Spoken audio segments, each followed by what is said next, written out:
Oh, hey, what's up peeps? Ryan from Detroit. So today I want to talk to you about my new companion, my new pocket video rocket, the one and only Sony ZV-1. Now, as you know, if you follow this channel and you've looked back through my other 20 YouTube videos, I don't really do gear reviews. That's not my thing. But I think this camera warrants some focused attention, if you will, because as you know, if you look back at a few posts back, maybe 5-6 videos ago, I made a post about how the RX100 Mark V was the best, hands down, put in your pocket, take anywhere with you camera for video. And I actually sold it. Why did I sell it? Let's deviate for a sec.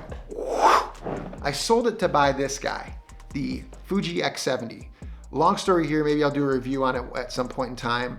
But this camera right here, as far as the size goes, you can see it's pretty similar to the ZV-1 and the RX series, the Sony RX series. This is an APS-C camera, has an APS-C sensor, but the colors out of this, the way I've set up the ISO to run higher, it creates a filmic feel that I was getting on my film cameras, but I wasn't able to get on digital until I pulled up this little guy. Got this for like 430 bucks used.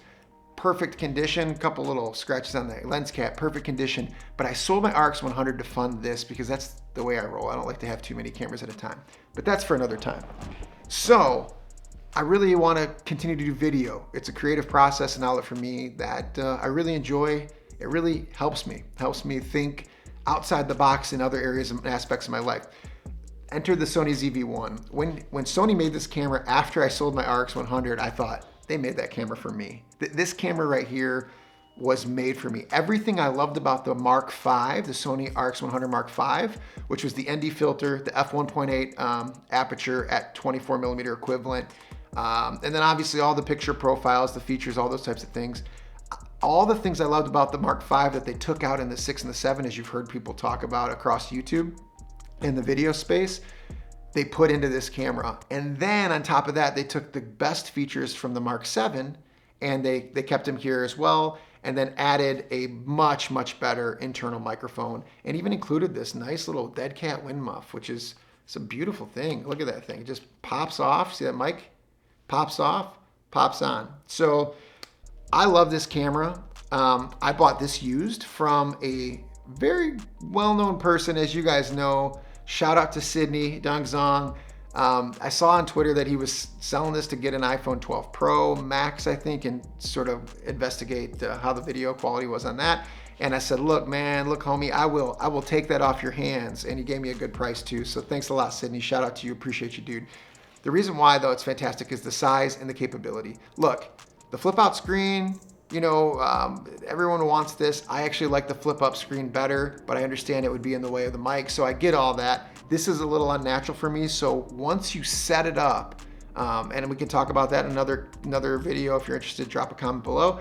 But once you set it up, I don't really even need to flip it out. I can leave it closed, right? I can leave this closed, just turn the camera on. I trust the Sony system so much from a focusing standpoint, especially this one, that it's like an extension of my arm, right? I can throw this on right here, see the red light there, and I'm like, hey, what up, peeps? And now I'm looking at both cameras, but I love this camera. This camera does something for me that no other camera that I've ever owned does, and it allows me the opportunity to take my creativity with me. You know, if you think about it, let me turn this on real quick. If you think about it and you think about this rig right here, my Sony a6500 with the 16 millimeter f1.4 Sigma, and then the VP83 microphone. If you think about this rig with the tripod, the little Manfrotto Pixie, awesome quality, love the camera, but this rig right here is not gonna work for me. I can't put it in my pocket, right? I've tried. But this camera right here, I take it anywhere with me. I mean, look, I got this jacket on, just throw it in my pocket.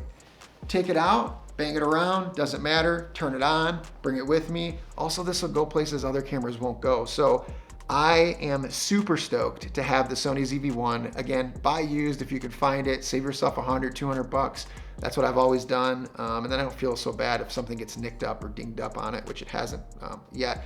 Now the build quality is a little different than the RX100. I really like the way the RX100 felt in hand, but I'm telling you, this is the camera. This is the best camera on the market right now for a pocket rocket, 1-inch sensor versus the iPhones, which is a much smaller sensor. This camera, you can make it feel cinematic. It sort of punches above its weight class is really what it comes down to. So I love the Sony ZV-1. I hope you go check it out. If you want to know more about the camera itself, let me know. But stick with me on the channel because a lot of the videos that I'm going to produce will be from this bad lad right here. So thanks for everything. Thanks for being here. Thanks for watching. And until next time, I'm Ryan from Detroit. And remember, you're amazing.